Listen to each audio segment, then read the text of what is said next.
oplas dinormalisasiin. Setuju? Atau nggak setuju? Halo, sekarang Dioji lagi sama siapa nih? Halo, kenalin gue Sultan dari Gen Z. Ano Dari Gen Z. Nama saya Eti, saya Gen X. Saya Fai, saya Gen Milenial. Saya Alvin, Gen Milenial. Nama saya Zeva, saya ini generasi Z. Nama aku Christine, dari generasi Gen Z mungkin. Nah, Ibu, aku mau nanya tentang isu dinormalisasikan operasi plastik ini nih, Bu, di Indonesia sekarang. Kira-kira Ibu itu setuju atau tidak? Pendapat saya sih saya nggak menormalisasi itu, karena itu adalah ciptaan Tuhan, berarti kita mereject ciptaan Tuhan itu sendiri gitu loh, yang creator kita gitu kan. Saya sih nggak menormalisasi itu. Kalau bagi saya sih itu setuju-setuju aja.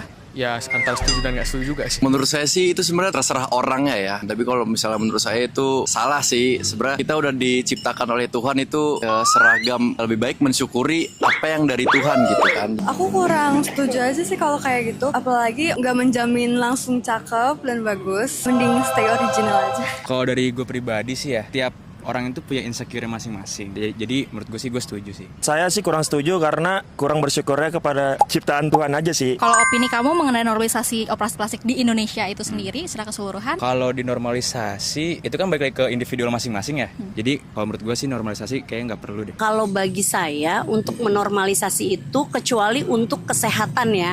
Misalnya hidungnya kalau memang tidak dioperasi dia nggak bisa bernafas dengan baik, itu nggak apa-apa. Malah itu harus dianjurkan karena kan demi kesehatan. Tapi kalau untuk mempercantik gitu kayaknya enggak. Saya rasa itu hal yang bagus juga karena bagi orang yang mau melakukan operasi plastik jadi mereka tidak perlu jauh-jauh ke luar negeri lagi gitu. Sehingga itu bisa irit cost dibanding kita harus pergi ke luar negeri. Sebetulnya fan-fan aja kalau dalam hal urgensi, tapi kalau misalnya lo nggak ada urgensi dalam merubah fisik, nggak usah lah menurut gua. Bagus sih untuk industri yang berhubungan dengan operasi plastik itu juga ada kemajuan gitu ya. Bukan menjadi aib lagi untuk orang operasi plastik. Menurut saya kalau misalnya wajah kita benar-benar nggak ada kecacatan, mendingan nggak usah gitu kalau menurut saya ya. Ya sewajarnya aja, nggak kenapa-napa ya. Apa ada operasi plastik, bersyukur aja gitu.